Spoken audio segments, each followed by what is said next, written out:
ang lahat ng papuri ay para kay Allah subhanahu wa ta'ala. Ang siyang naglalang sa lahat ng nilikha. Pasalamatan natin ang Allah subhanahu wa ta'ala dahil natatamasa pa natin hanggang ngayon ang mga limo, ang mga rahmat, biyaya ng Allah subhanahu wa ta'ala. Ngayong gabi ay gabi ng Jumaat. At isa sa mga barakat na gabi sa isang linggo ay ang gabi ng Jumaat. Isang hadith na nabanggit Imam Hakim rahimahullah sa kalimang al-Bayhaqi na sinabi ng Rasulullah sallallahu alaihi wasallam sa araw ng Jumaat, kabilang dito ang gabi niya. Kasi namang magbasa ng Suratul Kahf ay makakaligtas sa fitna ng Dajjal. At sa isa pang hadith na niriwaya na sinabi ng Rasulullah sallallahu alaihi wasallam, ang magsalawat sa akin sa araw ng Jumaat at gabi ng Jumaat ay sasalawatan siya ng Allah subhanahu wa ta'ala. Ang salawat kapag namansub na iugnay kay Allah subhanahu wa ta'ala, ang ibig sabihin ng salawat ay maghfirah. Ang ibig sabihin ng salawat ay rahmat. Kapag ang Allah subhanahu wa ta'ala ay nagsalawat sa atin, ibig sabihin, binigyan tayo ng Allah subhanahu wa ta'ala ng rahmat.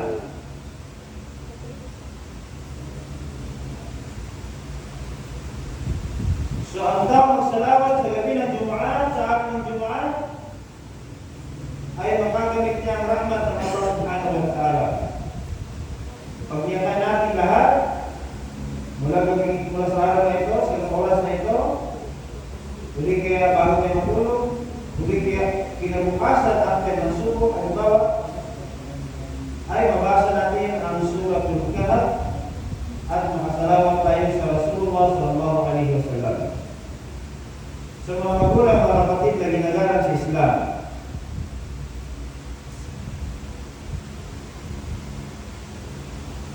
ang Rasulullah sallallahu alaihi wasallam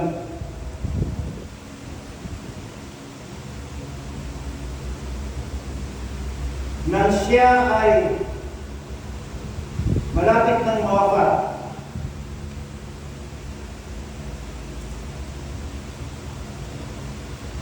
sa isang riwaya na nabanggit, ang sabi ng Rasulullah, as-salat, as-salat, ang sambayan,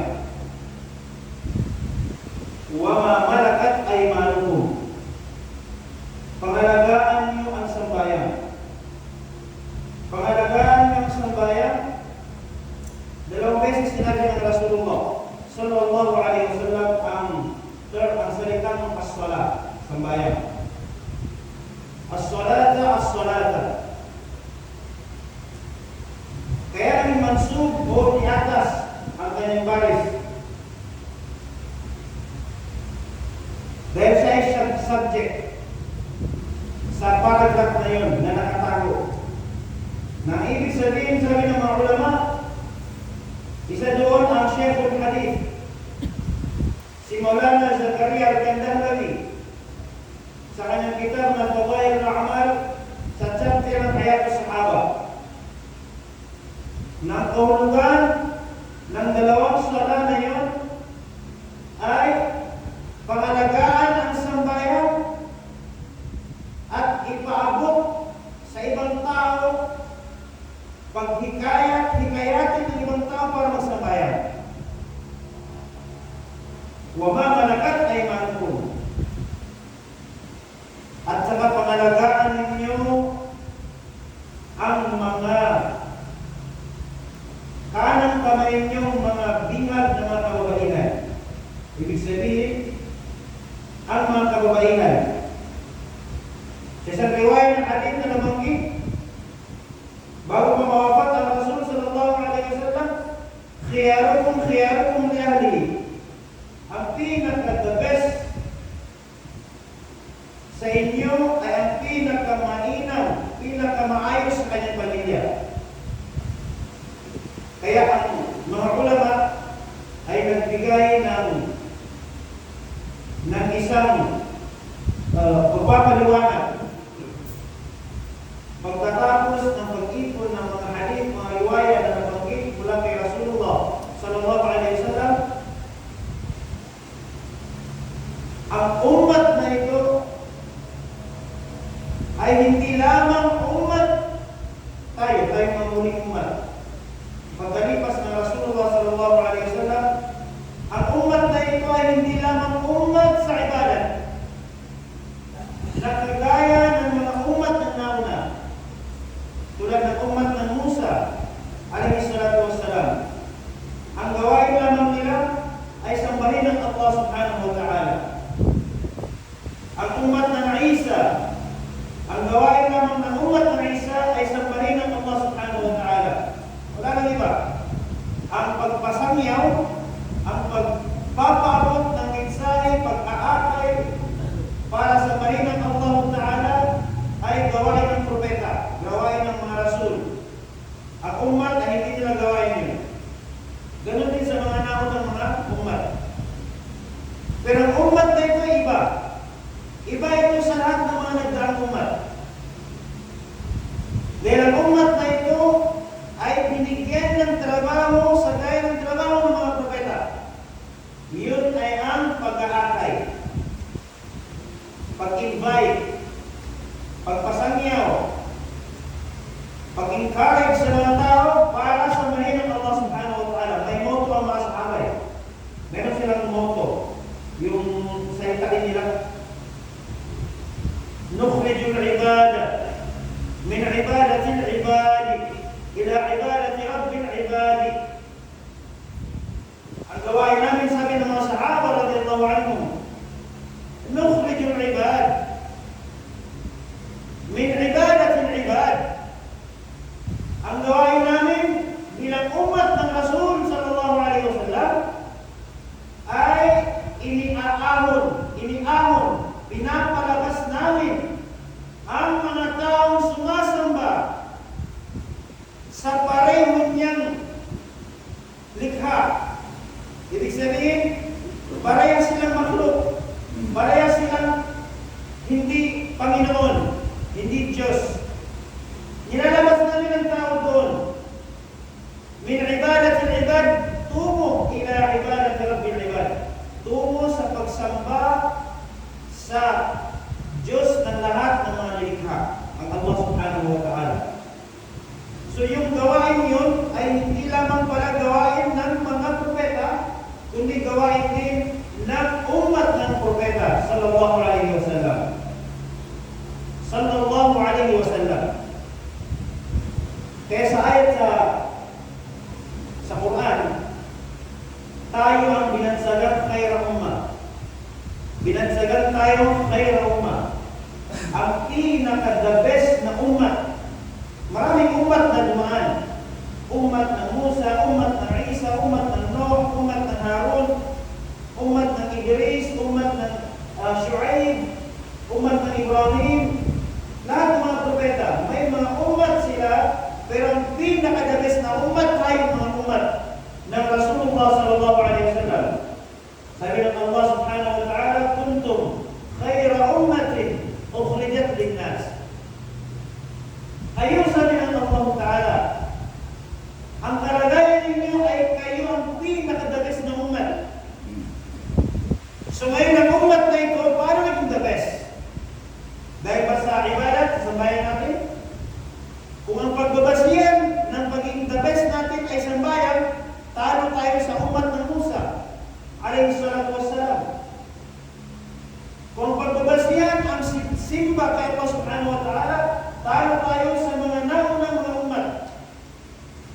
Kasi maliban sa pagiging masunurin nila, ay mahaba ang kanilang edad. Mahaba ang kanilang edad. So mas mahabang panahon nilang sinasamba ng Allah subhanahu wa ta'ala.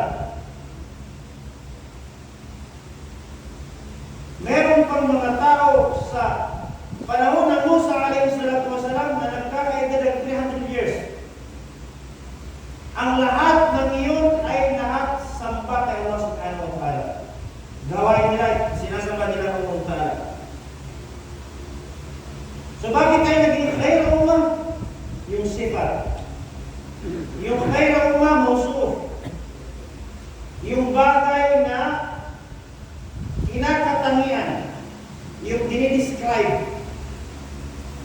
Yung dinidescribe. Halimbawa sabihin natin, ang bahay na malaki. Yung bahay, dinidescribe na siya ay malaki. Siya yung dinidescribe na malaki. So yung khair ummah doon ay dinidescribe siya. Ano yung dinidescribe sa kanya? Ukhrijat linnas. Kasi yung jumla, yung sentence, pagkalipas ng nakira, ay sifat. Ukhrijat linnas, na ipinalabas, inutusan ng Allah Ta'ala para maghikayat sa mga tao. Maghikayat sa mga tao. Tayo mga alip ni Allah Ta'ala, obligado sa ating magsagawa ng sambayan. Obligado sa ating individually. Pero sa pagiging individually na wajib sa atin ang sambayan, meron pa tayong isa pang wajib na dapat gawin. Ano?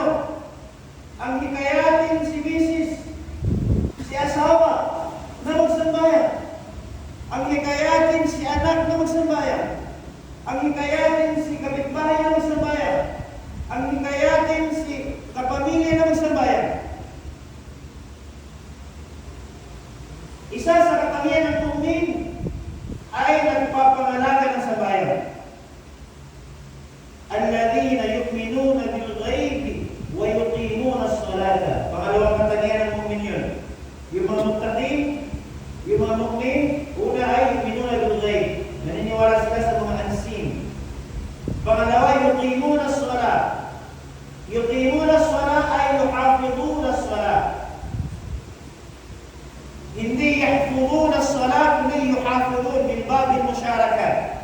Ibig sabihin, nagtutulungan kayo pangalagaan ng sambayan. Hindi lang ang sarili mo ang nangangalaga ng sambayan, kundi nagtutulungan kayo para alagaan ng sambayan. Para alagaan ng sambayan. Isa sa katangian ng mu'min, matakutin kay Allah subhanahu wa ta'ala, ang mga taong pinapangalagaan ng sambayan na nagtutulungan sila. Makita natin si office mate natin hindi magsambayan, akayin magsambayan. Makita natin si anak na hindi magsambayan, akayin si anak magsambayan. Makita natin si kapatid na hindi magsambayan, akayin magsambayan. Yan ang sifat ng mu'min. Yan ang sifat ng mu'min na pinuri ng Allah Ta'ala sa banal na Quran. Hindi lamang ang pagkaroon natin ng concern sa ating mga sarili.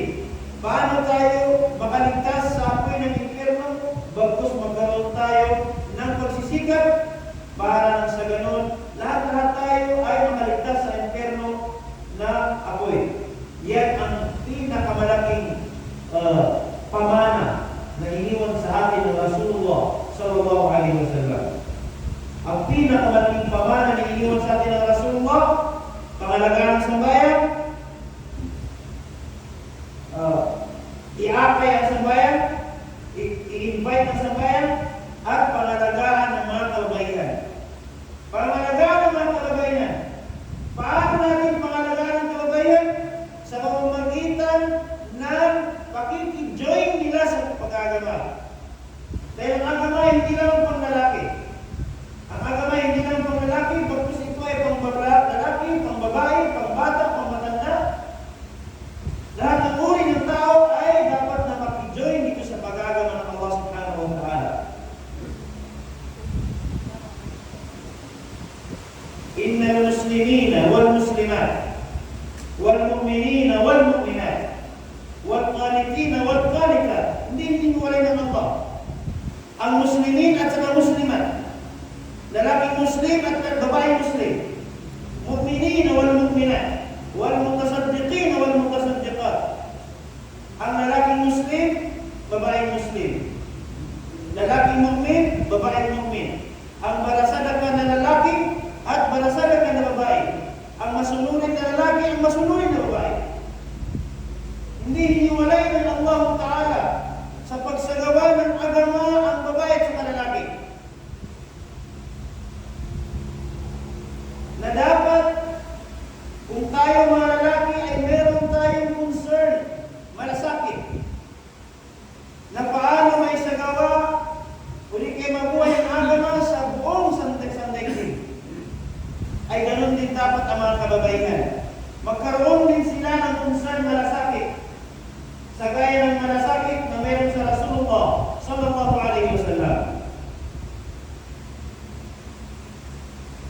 Dahil ang mga kababaihan, ang siyang pinakaunang guro ng ating mga anak, ang mga kababaihan, kasi sila yung ilaw ng tahanan. Tayo mga kalalakihan, busy tayo sa labas. Sa ating mga trabaho, sa ating mga business, sa ating mga anumang mga pinagsisikapan dito sa dunya. Busy tayo sa labas. So, anak natin, napapalit sa atin in the future, saan iniwan? Sa kanyang mga ina. So, kapag ang ina ay nandun sa kanya, ang tunay na malasakit sa pag-aarama, magbubunga sa anak. Magbubunga sa anak. Dahil ang unang itatarbiyat ng ina sa kanyang mga anak, kung ano yung nasa malasakit niya. Kung ano yung nasa malasakit niya. Tingnan mo kapag ka nabuntis, halimbawa, buntis ang isang nanay. Anong pinakaunang pangarap niya sa kanyang anak? Hindi pa lumabas ang anak ka? Nasa sinapupunan pa ng kanyang tiyan. Anong pinakaunang malasakit niya sa kanyang anak? Inshallah, ang anak ko ay magiging ganito, magiging ganyan. Pero meron pang ina sa mga oras na ito. Sa ating mga kamusliman, sa ating mga pamilya, sa ating sarili, halimbawa, yung mga asawa natin, mga pinsan natin na babae, mga kapatid natin na babae, mga auntie natin, mga bago natin. Meron ba ngayon, noong unang panahon hanggang ngayon, na nung ipinagbubuntis niya ang kanyang anak, na hindi pa lumuwal ang kanyang anak sa sinapupunan, siya ay nag-isip na, nagkaroon ng malasakit na insyaallah, kapag lalabas ang anak kong ito, gagawin ko ito maging malaking ulama, magiging malaking alim, magiging malaking ulama ng tafsir, ulama ng hadith, ulama ng fiqh, ulama ng aqidah. Kundi kabaliktaran. Anak ko magiging ganito siya, anak ko magiging ganyan siya. So ito yung kailangan natin. Magkaroon din ng malasakit ng mga kababaihan dahil sila ang una magtatarbiyat sa mga kabataan. Ang Imam Bukhari, rahimahullah ta'ala, bakit siya naging the great muhaddith? Dahil sa kanyang ina. Ang ina, dahil nawafat ng kanyang ama. Pagkawafat ng kanyang ama, ang nagbuhay sa kanyang ina. Binuhay ng kanyang ina sa tarbiyat sa Islam. Ano na yung resulta? Asahul kitab, asahul kutubi ba'da kitabillah. Sahih al-Bukhari. Ang pinakasahih na kitab sa balat ng lupa pagkalipas ng Quran ay Sahih al-Bukhari. Bunga ito ng mayroong malasakit na ina. Ang Imam Ash-Shafi'i, rahimahullah ta'ala, bakit siya naging the great imam hanggang ngayon? Dahil sa meron siyang ina na nagtaguy, nagpalaki sa kanya nung siya ay bata pa. At nang siya'y utusan ng kanyang ina na pumunta ka doon sa Makkah, balikan mo ang lugar ng iyong ama at pag-aralan mo ang lugha Arabia. Sa edad na nasa murang edad, hindi pa nag-10 years old, inutusan na ng kanyang ina, pumunta ka ng Makkah, pag-aralan mo ang lugha Arabia, lugha ng Quraysh. Kasi si Imam Shafi'i ay mula sa bangsa Quraysh. Mula sa bangsa Quraysh. At doon, ang kanyang skills kanyang angkan sa Abdul Muttalib. At si Abdul Muttalib ay apo, lolo ng Rasulullah sallallahu alaihi wasallam. Lolo ng Rasulullah sallallahu alaihi wasallam. Doon angkat sila ng angkat ng Imam Ash-Shafi'i rahimahullah ta'ala. Siya ay Arab mula sa bangsa Quraysh at siya ay Muttalibi kay Abdul Muttalib. Ay sabi ng sabi ng Rasulullah sallallahu alaihi wasallam, la tasubbu Quraishan, wag na wag niyong maliitin ang bangsa Quraysh, fa inna 'alimahum yamna'u al-ardha nuran, dahil darating ang panahon may isang alim dyan sa bangsa Quraysh na pupunuin niya ng ilmu, pupunuin niya ng nur, pupunuin niya ng liwanag ang balat ng lupa. Sabi ni Imam Ahmad Ibn Hanbal rahimahullah ta'ala, wala akong ibang nakikita tinutukoy sa alim na ito maliban kay Imam Ash-Shafi'i rahimahullah ta'ala. Sinong nagkarniya sa kanya? Sinong nagkaroon ng malasakit para maging imam ang Imam Ash-Shafi'i rahimahullah ta'ala? Walang iba kundi ang kanyang ina. Kasi wala na siyang tatay sa mga oras na yun. Yung sinasabi natin ngayon na single parent, ang ina ng Imam Ash-Shafi'i rahimahullah, ganun din kay Imam Bukhari. Ganun kay Imam Bukhari. Ang Hajar, alayhi salatu wassalam, ang ina ng Ismail na asawa ng Ibrahim alayhi salatu wassalam, nang sabihin ng Ibrahim kay Ismail, ya bunay, inni ra'aytu fil manami an adbahaka, fanzur madha tara. O aking minamahal na anak, nakita ko sa aking panaginip, at ang panaginip ng mga nabi ay wahi, revelation. Ito ay wahi mula sa Allah Ta'ala, na inutusan ako ng Allah na patayin ka. Anong sagot ng Ismail alayhi salatu wassalam sa pinakamalakas na qawl na mu'tamad ng Ahlus Sunnah wal Jama'ah? Ang kinatay at ang Ismail alayhi salatu wassalam,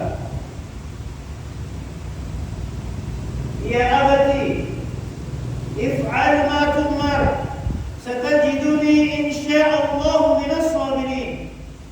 O aking pinakamahal na ama, gawin mo kung anong utos sa'yo ng Allah Ta'ala, at ako'y matatagpuan mo na kabilang sa mga taong nagsasaba.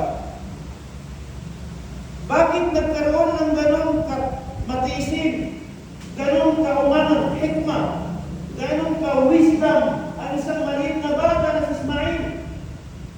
Dahil yun sa kanyang ina na si Hajar alayhi salatu wassalam.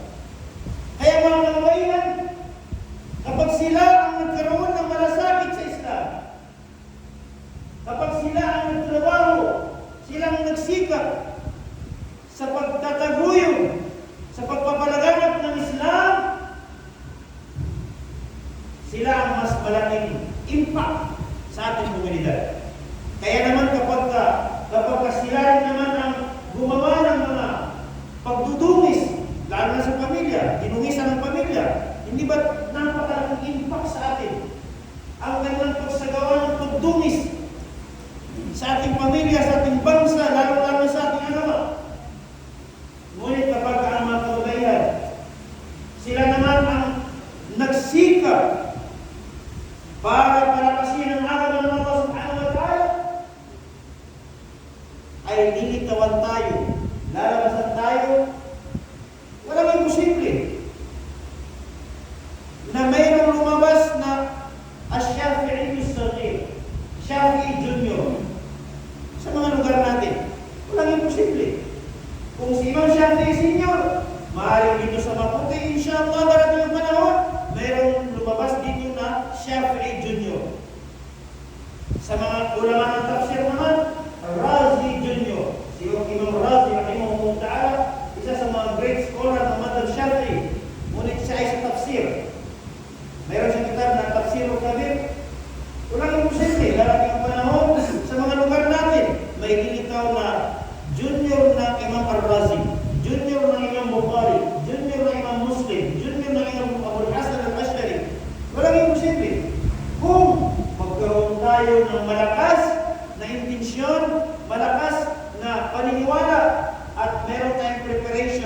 isa, dalawa, tatlo sa ating mga kabataan na ating gawing puhunan para kung saan ang malawakang ilmo na ibibigay ng Allah subhanahu wa ta'ala, lalo-lalo na sa ating mga barangay, ibigay sa ating mga lugar.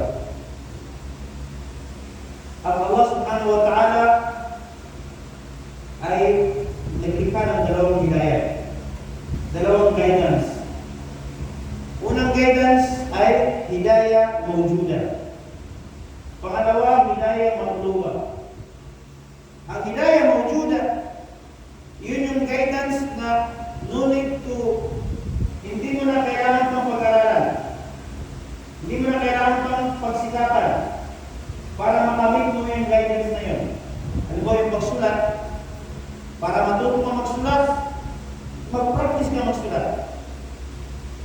Pero yung may mga guidance na hindi na kailangan, kagaya ng pagkain ng mga hayop.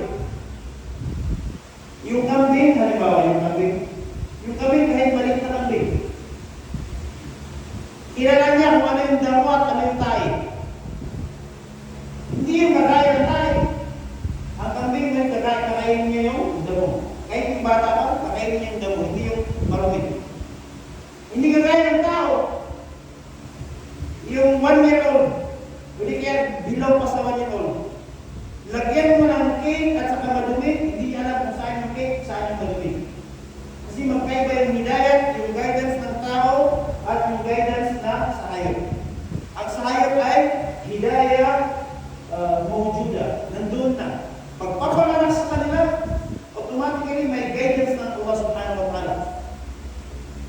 Ino yung pag-anak, manganak yung kambing, hindi nila kailangan ng doktor. Hindi nila kailangan ng nurse, midwife, o ano man dyan na mga kwan. Wala pong mga cesarean sa kanila. Normal lahat ang pagpapalanak sa kanila. Kasi andun na yun, na ang paraan ng kanilang kaalaman ay nakakambal na nila. Hindi kaya sa atin. Yung hidayah, yung guidance natin ay kailangan natin pagsikapan. Kailangan natin pagsikapan. Gusto tayo matuto, mag-aral ka. Gusto tayo tumayo, pagsikapan mong tumayo. Pag-aralin mo lahat. Man arala ad-dunya, fa'alayhi bil-'ilm, sabi ni Imam Ash-Shafi'i. Ang sino mang naisip niyang makuha itong mga material na bagay sa dunya, mag-aral. Gusto mong maging doktor, mag-aral ka. Gusto mong maging engineer, mag-aral ka. Gusto mong maging teacher, mag-aral ka. Gusto mong maging lawyer, mag-aral ka. Gusto mong maging ulama, mag-aral ka. Gusto mong maging expert sa tafsir, mag-aral. Gusto mong maging expert sa hadis, mag-aral. Lahat mag-aral. وَمَنْ أَرَادَ الْآخِرَةَ فَعَلَيْهِ بِالْعِلْمِ. At ang sino mang naisip niya ang akhirat, ay obligado pa rin sa kanya ang kaalaman. So wala tayong tatakbuhan. Dunya, akhirat, ang solusyon ay kaalaman, lalo-lalo na